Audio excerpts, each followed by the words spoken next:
Journalist మిత్రులందరికీ నమస్కారం. ముఖ్యంగా రేవంత్ రెడ్డి గారు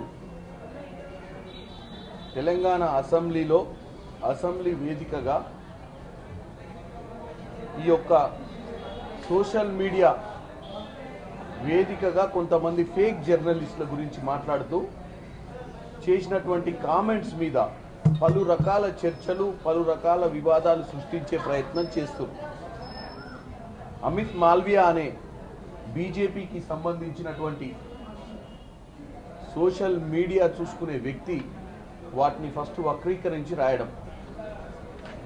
దీంట్లో అదే రోజు మా ముఖ్యమంత్రి గారు మాట్లాడిన రోజే హిందూ పేపర్, హైదరాబాద్లో హిందూ పేపర్ వాస్తవంగా రాసినటువంటి మ్యాటర్ని ఆ రోజే ప్రచురించడం జరిగింది. దాన్ని తీసుకొని ఈరోజు నేషనల్ పర్సెప్షన్ని, నేషనల్లో ఏంటంటే రేవంత్ రెడ్డి గారు బాధ్యతారహితంగా మాట్లాడిర్రు. చట్టాలు ఉన్నప్పుడు చట్టాలు చేయాల్సిన పనిని ఒక ముఖ్యమంత్రి స్థాయిలో ఆయన అలాగా మాట్లాడటం, ఏదైతే ఫేక్ జర్నలిస్టుల గురించి వాళ్ళు చేసే కామెంట్ల గురించి మాట్లాడుతూ వారిని బట్టలు ఉడది కొట్టాలని చెప్పి అన్నాడని చెప్పి ఏదైతే ఇక్కడ పత్రికలు కానీ సోషల్ మీడియాలో జరుగుతున్న దానికి క్లారిఫికేషన్. ఫస్ట్ మీరు దీన్ని ఒకసారి చూడండి. ఇది యాక్చువల్గా రేవంత్ రెడ్డి గారు అన్నది ఏంటంటే ఫేక్ జర్నలిస్టుల వల్ల యాక్చువల్ జర్నలిజానికి నష్టం జరుగుతుంది.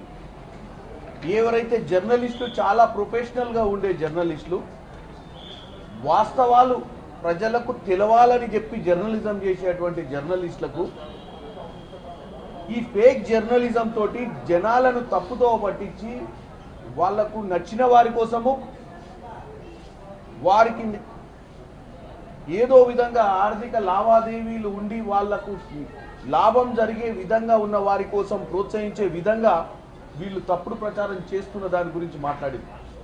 మీరు చూసిరు కొన్ని యూట్యూబ్ ఛానల్స్, అవి రిజిస్టర్డ్ కావు, అవి సెటిలైట్ ఛానల్స్ కూడా కావు, కానీ వాళ్ళు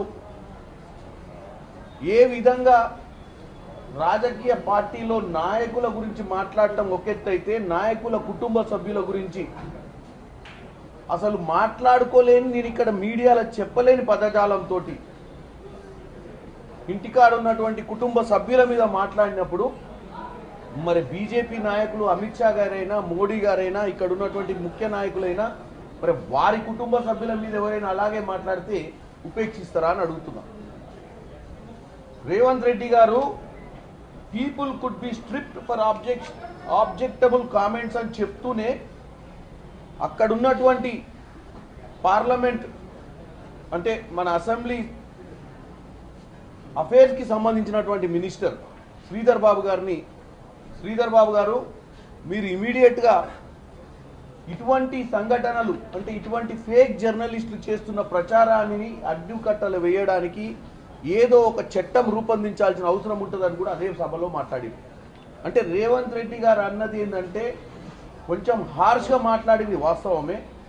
హార్ష్గా మాట్లాడుకుంటూనే ఒక చట్టాన్ని తయారు చేసి చట్టం ద్వారా వీళ్ళందరినీ శిక్షించబడే లెక్క చేయాలని చెప్పారు తప్ప నేను శిక్షిస్తా అని ఒక ముఖ్యమంత్రిగా ఆయన ఏదో పోయి ఆయన రోడ్ల మీద వాళ్ళని గుంజుకొచ్చి వాళ్ళని తంతా అని అనలే. ఆయన అన్నది ఏంది, ఇటువంటి వాళ్లకు చట్టం తీసుకురావాలి, బట్టలు కూడా తీయాలి వీళ్ళని చెప్పాడు. ఎందుకంటే వీళ్ళు కావాలని సమాజంలో ఉన్న ప్రజలను, సమాజానికి సంబంధించినటువంటి వ్యక్తులను, నాయకులను, వారి కుటుంబ సభ్యుల గురించి చెడు ప్రచారం చేస్తున్నారు. కాబట్టి ఇక్కడ వాళ్ళు ఏమంటారు, ప్రజలను అట్లా అంటారంట. ప్రజలను అనలే ముఖ్యమంత్రి గారు. ఈ బీజేపీ అమిత్ మాల్వియా గారు ఏం చెప్తారంటే ముఖ్యమంత్రి అయ్యుండి ప్రజల గురించి అట్లా మాట్లాడరు. ప్రజల గురించి ఎందుకు మాట్లాడతారండి ముఖ్యమంత్రి? ప్రజల గురించి మాట్లాడలే. ఎవరైతే జర్నలిస్ట్ అని ముసుగులో వాళ్లకు జరుగుతున్నటువంటి లాభం కోసం వాళ్లకు నచ్చిన వారికి అనుకూలంగా బాధ్యత గల ఎన్నుకోబడ్డ నాయకులు, ముఖ్యమంత్రి స్థాయి నాయకులు, మంత్రి స్థాయి నాయకులను వారి కుటుంబ సభ్యుల మీద మాట్లాడిన దాని గురించి తప్పుపట్టడం జరిగింది. రెండో విషయం మీరు చూస్తున్నారు, ఈరోజు కూడా కేటీఆర్ గారు మాట్లాడుతూ తెలంగాణ రైజింగ్ తెలంగాణ ఫాలింగ్ అంటుండు. మీరు 10 సంవత్సరాలు చేసిందే తెలంగాణ లూటింగ్. మేం తెలంగాణ రైజింగ్ చేద్దామని వచ్చినాం. ముఖ్యమంత్రి గారు మాట్లాడుతూ రాష్ట్ర బడ్జెట్ గురించి గత 10 సంవత్సరాలలో జరిగినటువంటి నష్టాన్ని వివరిస్తూ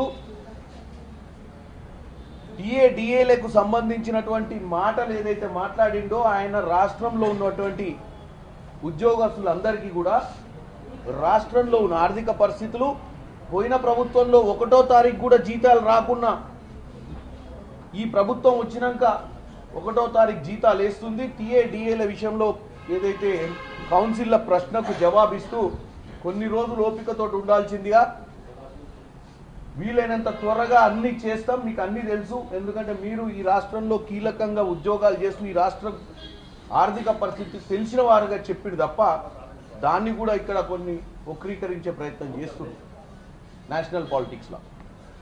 ఇటు బీఆర్ఎస్ అయినా బీజేపీ అయినా ఒకటే ఒక పని పెట్టుకుంది, తెలంగాణలో ఉన్న కాంగ్రెస్ పార్టీని ఎలా బద్నాం చేయాలని.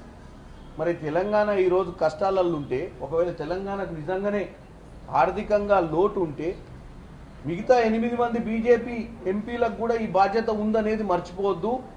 మనం సెంట్రల్ గవర్నమెంట్ నుంచి డబ్బులు తీసుకుపోయే ప్రయత్నం చేయాలి తప్ప అక్కడ జరుగుతున్న పరిణామాన్ని రాజకీయ లబ్ధి కోసము తెలంగాణలో ఉన్న కాంగ్రెస్ ప్రభుత్వాన్ని మీద దుమ్మెత్తిపోయడానికి ప్రయత్నం చేయొద్దని నేను ముఖ్యంగా బీజేపీ ఎంపీలకు చెప్తున్నాను. ఎందుకంటే వాళ్ళు సెంట్రల్ గవర్నమెంట్లు, బీఆర్ఎస్ వాళ్ళకంటే ఏం పని లేక పిట్టగోడల మీద కూర్చొని మాట్లాడుకునే అర్హత ఉంది వాళ్ళకి. ఇప్పుడు ఏం లేవు, ఆడ లోకల్లో లేరు, ఈడ లేరు. ఈడ లోక్సభలో అయితే జీరోనే. మరి వాళ్ళకి ఏడ మాట్లాడేది లేదు చట్టసభలలో. వాళ్ళు అవసరమైతే ఆడ అసెంబ్లీ పిట్టగోడ మీద కూర్చోవచ్చు, ఈడ వచ్చి తెలంగాణ భవన్ పిట్టలగోడ మీద కూర్చొని మాట్లాడుకుంటూ వచ్చిపోయేటోని చెప్పుకుంటా పనికిరాని ముచ్చట్లు చెప్తే తప్పులేదు. కానీ బీజేపీ వాళ్లకు తెలంగాణ ప్రజలు 8 మందిని గెలిపించి పంపించింది తెలంగాణ కోసం పనిచేయడానికి. వాళ్ళు పిట్టగోడ మీద మాట్లాడుతున్నారు కదా అని చెప్పి మీరు వాళ్ళ మాటలలో పడి మీరు కూడా పిట్ట మాటలు మాట్లాడొద్దని నేను చెప్తున్నా. మీకు చాలా బాధ్యత ఉంది. మన రాష్ట్రాన్ని మీ 8 మంది ఎంపీలు మేము అందరం కలిసి ఈ బడ్జెట్ సెషన్లో, ఇప్పుడు రైల్వే బడ్జెట్ నడుస్తుంది డిస్కషన్స్, ఈ బడ్జెట్ సెషన్లో మనం సానుకూలంగా మాట్లాడి మన రాష్ట్రానికి రావాల్సినటువంటి బడ్జెట్ కానీ పెండింగ్ నిధులు కానీ తెచ్చుకునే ప్రయత్నం చేయాల్సిందిగా నేను కోరుకుంటున్నాను. తెలంగాణ లూటింగ్ అనేది వాళ్ళు 10 ఏళ్లలో చేసిన పని.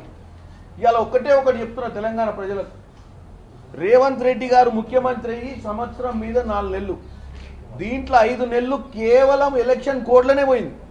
9 నెలల పాలన. 2014లో కొత్తగా రాష్ట్రం ఆవిర్భవించినప్పుడు ఆ రోజు వాళ్ళు చేసిన 14 నెలల పాలనకు ఈ రోజు జరుగుతున్న 14 నెలల పాలనను కంపేర్ చేద్దాం ఫస్ట్. ఎందుకంటే మిగులు రాష్ట్రంగా ఉన్నప్పుడు వచ్చి ముఖ్యమంత్రి అయినటువంటి కేసీఆర్ గారు లూటీ కాబడి రాష్ట్ర ఖజానాను దోసుకొని పోయినాక వచ్చినటువంటి ముఖ్యమంత్రి రేవంత్ రెడ్డి గారి పాలన మీద మనం మాట్లాడాలి. మా హయాంలో ఏం జరిగిందని గొప్పలు చెప్పుకోవడం కాదు, మీ హయాంలో తెలంగాణ ఆర్థిక వనరులు అన్నీ చక్కగా ఉన్నప్పుడు మీరు వచ్చే హయాంలోకి వచ్చిర్రు. మా హయాంకి వచ్చేసరికల్లా 40,000 కోట్లు ఇంకా బకాయిలు కాంట్రాక్టర్లకు పెట్టిర్రు. కాలేజీలకు వాటికి ఇన్స్టిట్యూషన్స్కి ఏదైతే ఉచిత విద్య మీద ఇవ్వాల్సినటువంటి ఫీజు రియంబర్స్మెంట్లు కూడా ఇవ్వకుండా మీరు పారిపోయిండ్రు.